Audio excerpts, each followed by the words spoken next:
Greetings, beautiful ones. I am Ms. BJ Martin, and this is Snails with No Shells.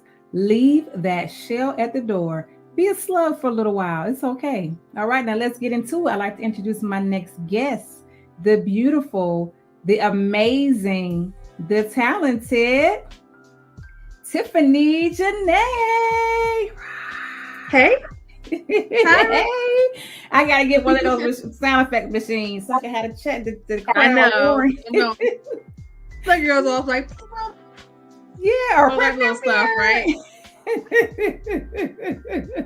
Yes. All right. Let's get into it.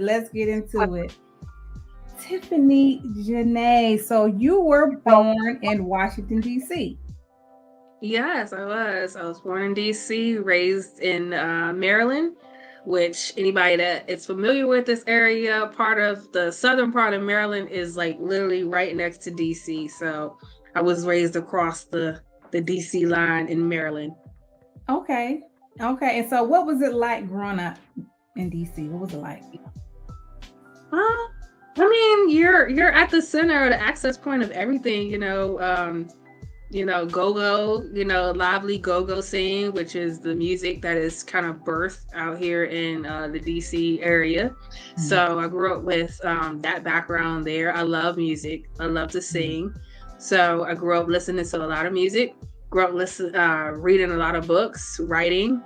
And like I said, it's a city life, but a little bit of suburban because we live in Maryland. So I just grew up, like I said, just kind of having access to culture 24/7, art, music, museums, being able to go to the Smithsonian Museum, Aerospace Museum, and stuff like that, being like literally right outside my door. So it was pretty fun.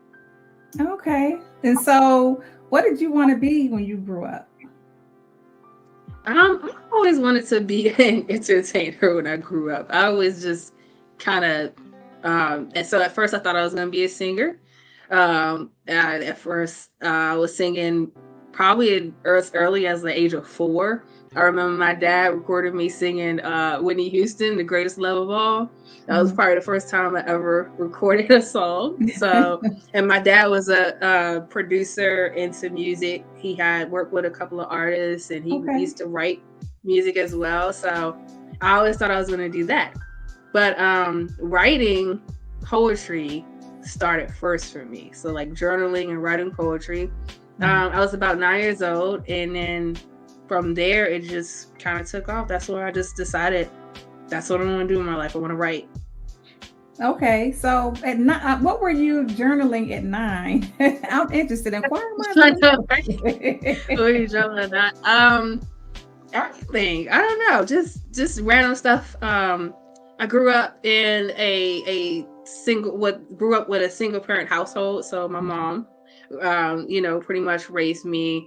My dad was always in the picture, but we lived with him at one point in time. But I've always kind of just lived with my mom when they separated. So journaled about my feelings. I journaled about school, just dumb stuff like not maybe liking this teacher or not liking this class at one point in time. So I was very smart. Like they put me in a talented and gifted program when I was very young. So I used to always have more challenging classes, or I kind of always just I knew a lot of stuff. Just I soaked up everything that I learned. I had a lot of knowledge. So, I was that one in the class that was raising their hand most of the time to answer the question. And I didn't care, because if I knew the answer, I was like, I wasn't waiting around.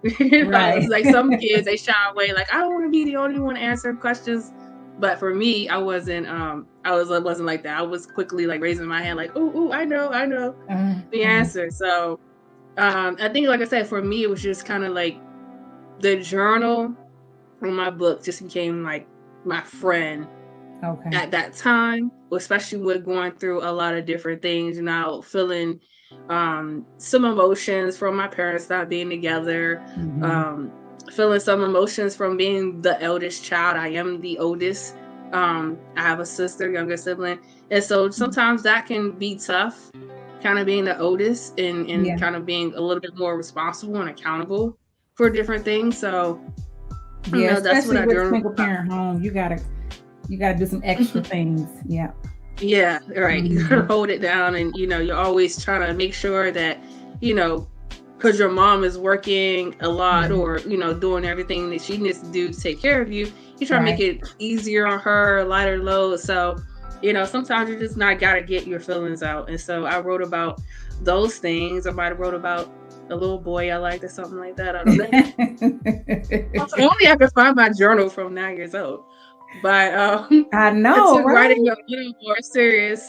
I took writing a little bit more serious at probably around 13. And Okay. that's when I started to realize, like, I love making stories. I Mhm. could come up with stories 24/7 at that point. And my imagination was just running wild. Okay. That's cool. That's I like that. So you're pretty much doing what you always imagined that you'll be doing. Yes, it took some time. I mean, my career, professional career, kind of went into some different lanes. I served in the military right after high school. Oh, you Um, did. went to, I did. I went to college for about for a semester, pretty much. Mhm. Morgan State University, go Bears! But I decided that I wanted to kind of do, not leave that financial mark on my mom and kind of put more pressure putting me through school. I Mhm. decided that I wanted to be more responsible for my education. So Okay. I joined the military, obviously, like everybody, tuition and having those benefits and being able to kind of take that next step Yes. towards getting getting that next level at that step up in your life, building a Mm. foundation. So that's what I wanted to do. And so I went in and I took up human resource. And Okay. that pretty much provided a foundation for kind of just dealing with human resource administrative work. And so even though I'm an author, I still have a 9 to 5, you guys, the author life, the self-published Right. author life, Yes. sometimes you still have to have a 9 to 5. Um, but that's where that kind of started with the human resources, started allowing me to get into like nonprofit membership coordination and some other things. And so it's just, like I said, but I always knew I wanted to write. And so when I had the opportunity to um, go into business for myself and start putting some stuff together for myself, I had um, started my business and decided to be a copywriter because I wanted to help businesses and entrepreneurs obviously get their business branding, their marketing and everything together, all that good copy and that writing to engage your audience. I wanted to get that together and use my creativity that I Okay. had from being an author into fiction and coming up with brands, coming up with stories, and kind of channel that into coming up with brand story. Your business brand story, making that first impression. So Okay. those were Just right, just very right, ladies and gentlemen. She is a best-selling author. good. As well, it says author, but she's a best-selling author. That's Yes, yes, yes, yes.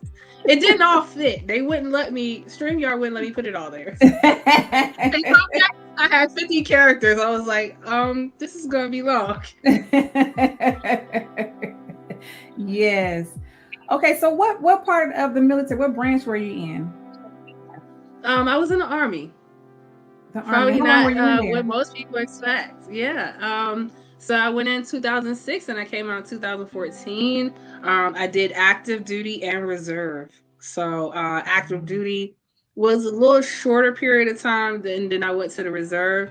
Mm, Um, I wound up having my first child mm, during that time after active duty, and I just decided that as a new mom, and just decided I wanted to kind of take a lighter load and not be on active duty, always having to deploy or be deployed, and kind of being away from my support system and my home base, which is down here in Maryland where my family is. So Okay. So yeah, that's interesting. So how was your experience in the military? I like to ask those questions about being in the military because I wanted to go.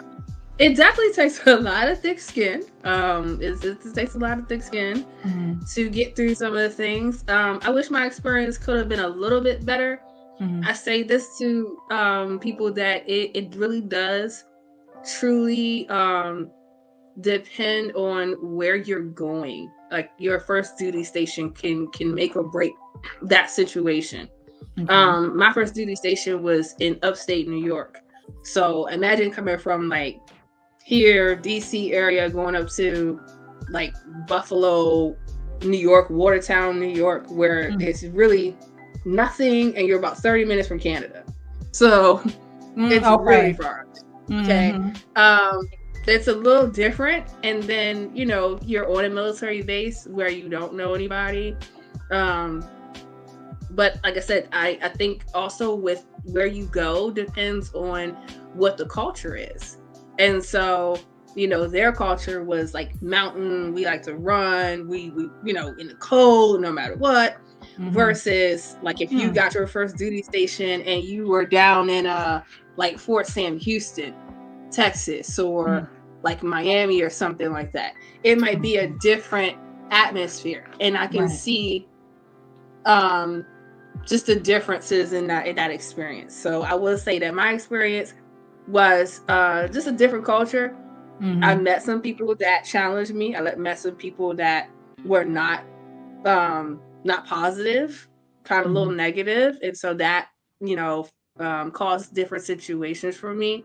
And so my takeaway from, like I said, from it at the time was due to what's like my surroundings, I don't feel like it's a positive environment. And then, like I said, having that option after I, you know, got pregnant with my son, having the option to go to the reserves, I chose to go to reserves. So, like I said, it just active duty can be there is a difference between active duty and reserve sometimes, because reserves, you do your you do your drill weekend once a month, you do 2 weekends out of the year, and that's all you have to deal with. Versus active duty, you're there every day, wake up, PT 6 a.m., go to work by 8. You know, I mean, you're doing it like a regular job, but you're just there 24/7 on the base. So, okay.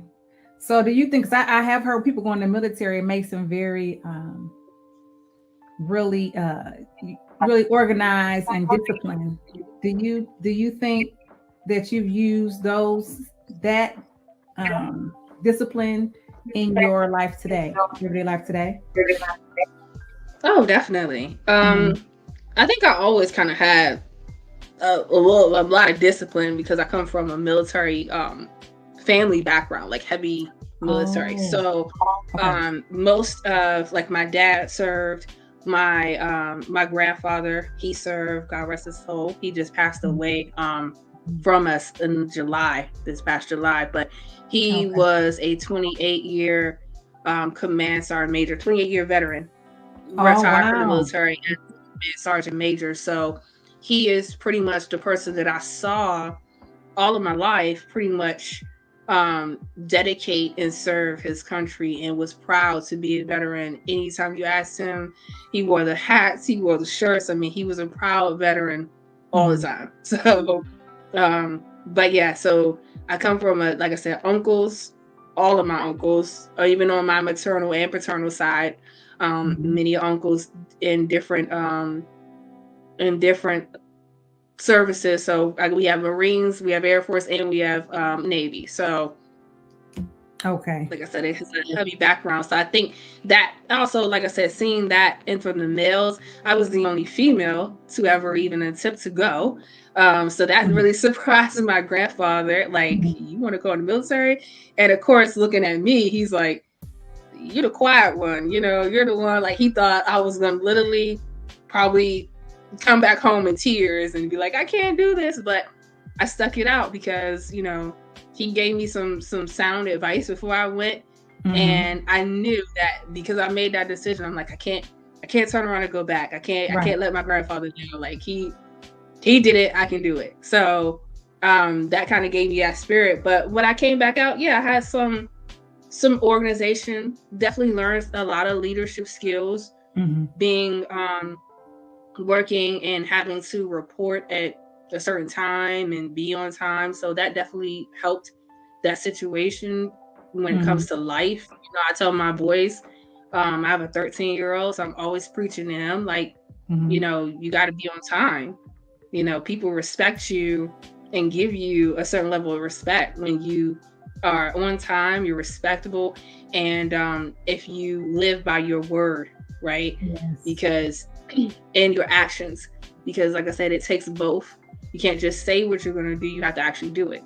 Right. So right. Okay, that's interesting. Wow, that's interesting. That's why I love talking to y'all, because I learn a lot of things that I hadn't didn't know anything about. So let's talk about your first publication. My first publication, my baby. Yes, this one right baby. here. Let's talk about her. Yeah, so my first publication, The Invitation to Journey Through a Conscious Mind, is a collection of poems that I published in July of 2017. Okay. And so this book, it was my words to introduce me into the world. It was like my coming out, book of like, this is who Tyfany Janee is. And I hope you guys are ready for like the depth that is in here, that and what I wanted to portray, which was whether you're searching for self-identity, whether you're looking for self-awareness, whether you have questions about love, whether you've gone through some really bad relationships, some kind of funny ones, whether you've been cheated on, there's something in here for everybody in this book, because at one point in time we were all young and we were all growing through those growing pains. So okay, well, do you mind reading just a small poem that you have? Let's see. Yay. Lord. The Invitation to Journey Through a Conscious Mind. Yes, I gotta find one. Okay. So this one is really short. So this one is As I Lie Here. My mind has always struggled finding a safe place. My heart never stops searching. My soul never stops yearning for an escape. My eyes demand focus. My hands itch for purpose. My feet never stop contemplating their direction. My mouth only speaks the truth, while my ears strain for the lies, yet it is my nose that lets me know how foul life can be. Small, but that's huge. I love it. That's beautiful.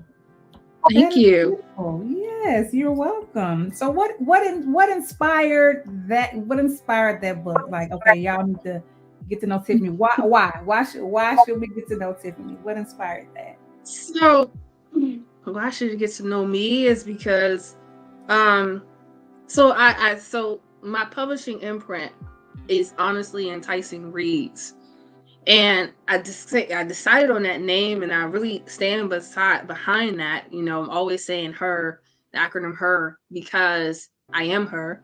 And her is, anything I put my heart, my soul in, anything that I create, is I'm trying to make it honestly enticing, but I'm also portraying the love, heart, and beauty of Black culture while I'm doing it as well. So I know there's a lot of books that out here that, obviously entertain us. I want to be entertaining too, but you're not going to see me write, a book that's the steamy love story, borderline. That's just not me. I write romance, but it's not going to be that steamy, like, borderline erotica or something like that. I can't write that. But what you can see from me in anything that I write is that I'm trying to inspire someone, impact someone to move out of their current position or see a different perspective, even while I'm trying to create these characters or this storyline, that in somewhere on one of these characters you might find yourself, you might see yourself, you might have been that girl, you might have been dealing with that type of guy, you know what I mean? Or you could benefit from dealing with from that type of guy. Or so it's just a lot of different layers. And like I said, my upcoming book, Hell Began at 7, that is something that, you know, it's a topic that I feel like we don't talk about a lot. Or we do, but we don't do in a certain way. And so, you know, like I said, anything I put my mind to, I'm creating stories, is to impact someone, is to inspire a conversation, a dialogue, or a discussion about maybe some of those harder questions that we might need to focus on. And so that's why I said it's about the love and the beauty and the heart of Black culture, because I think sometimes we don't always get to see that.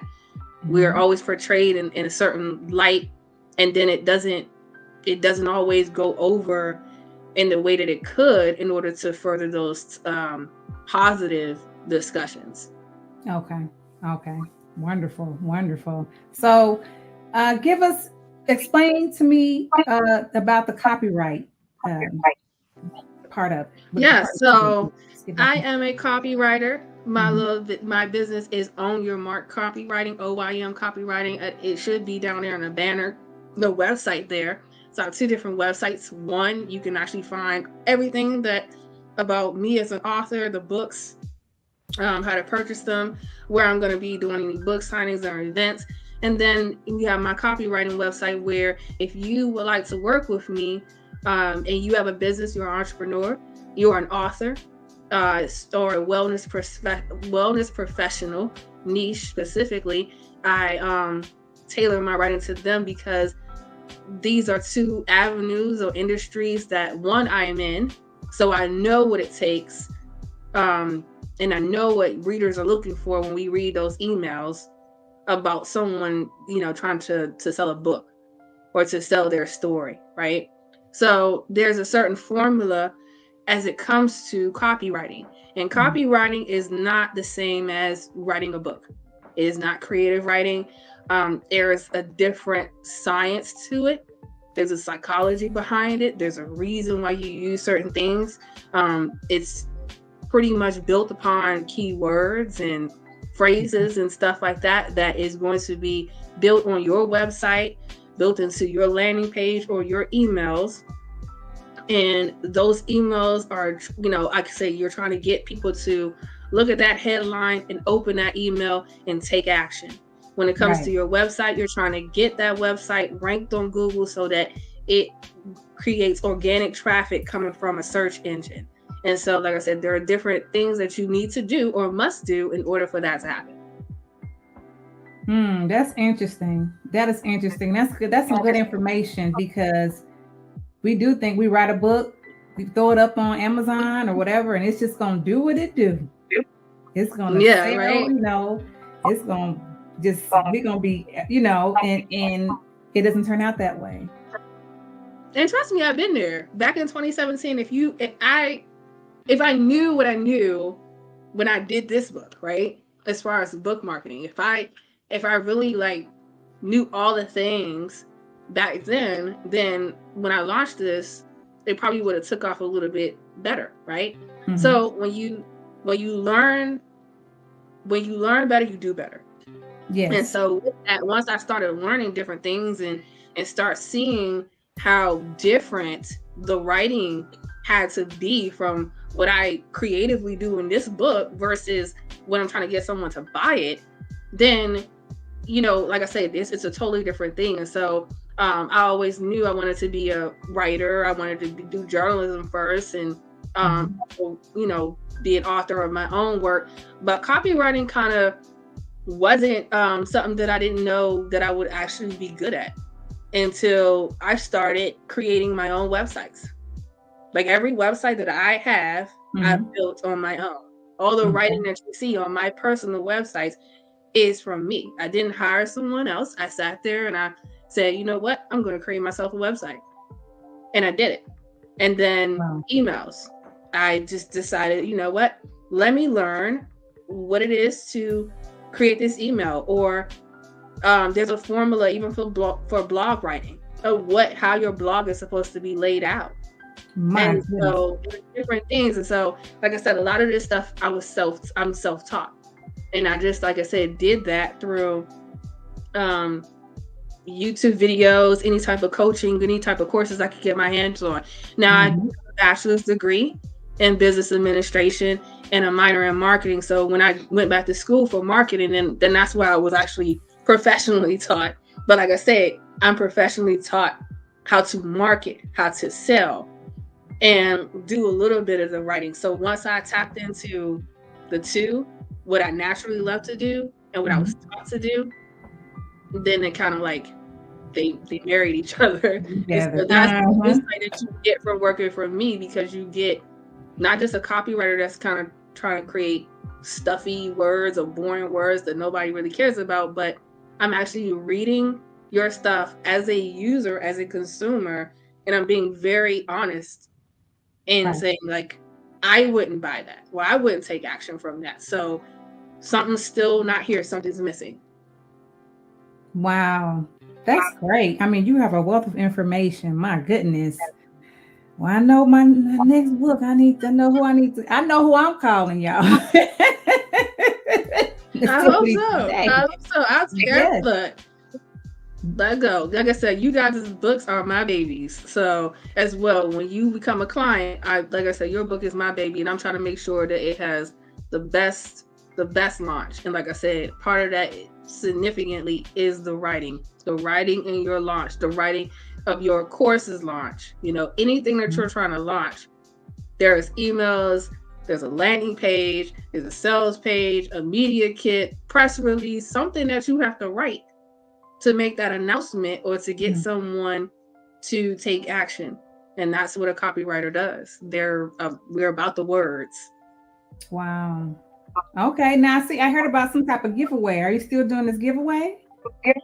So the giveaway, technically should have expired yesterday. Wow. Okay. I did extend it because I did not get the interaction I'm looking for from everybody, and so it would not be fair to just obviously take a couple of people. So I am extending it. So it is still on, and I'm going to repost that. And if you go to my page, Facebook and Instagram at literally Tyfany, I can actually go ahead and put it in the comments,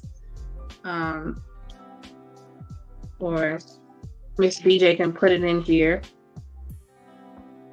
But if you go there, then you'll see the post for the giveaway. And so what you do is like that post, follow that page, and tag 3 friends. And that's it. You don't have to make the friends buy anything. You don't have to pull their arm. I know, like, they don't have to purchase anything. Just me showing that you tagged them, because that's how I'm going to get known by other people, by you. So like I said, as self-published authors, indie authors, we rely on that one person to go tell all their friends, like, oh yeah, I read this book. It was good. You should try it. Right. Because there's not a whole publishing company behind us running our ads 24/7. It is us. So we appreciate reviews and word of mouth.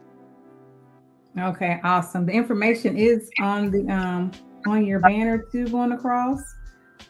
So okay, well, I'm trying to click some stuff here and see. Okay. The Facebook page is there. Yep, there we go. Okay. All right, so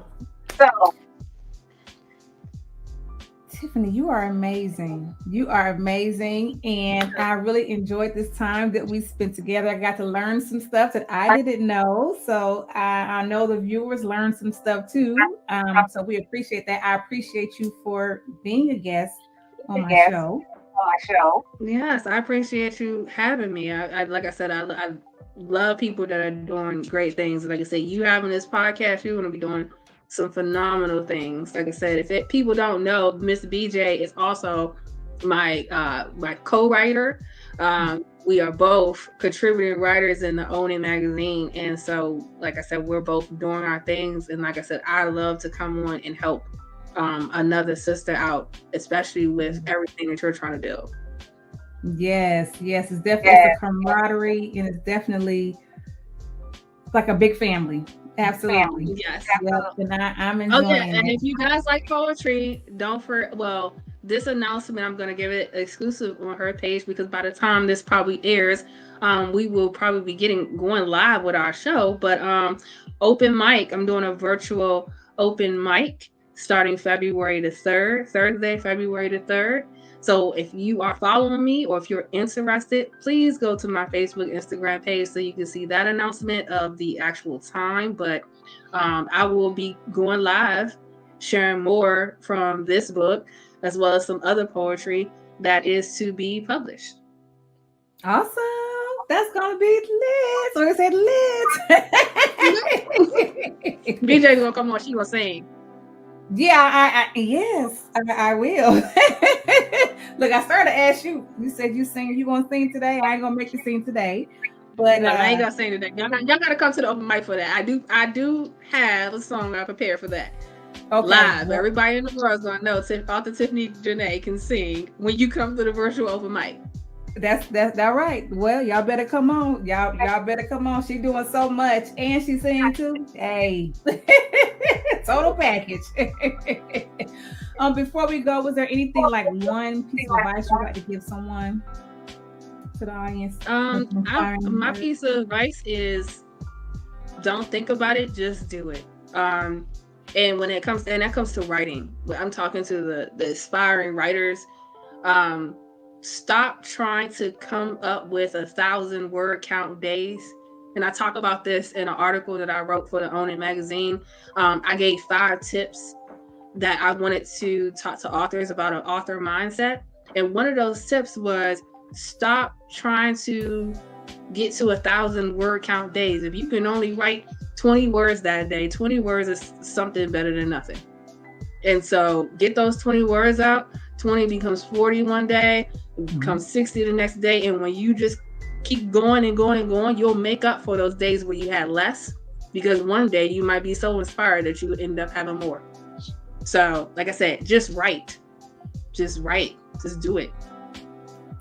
Just right. All right, y'all harder. Just right. I love it. Well, thank you again, Tiffany, for being on my podcast. I appreciate you. I want to say thank you to the Own It magazine. Thank you so much. Thank you. Yes, and thank you for taking the time to watch Snails with No Shells. And before we go, what I would like to say, my last words would be, remember, just like the sun, you are necessary. I love y'all. Yes. Bye.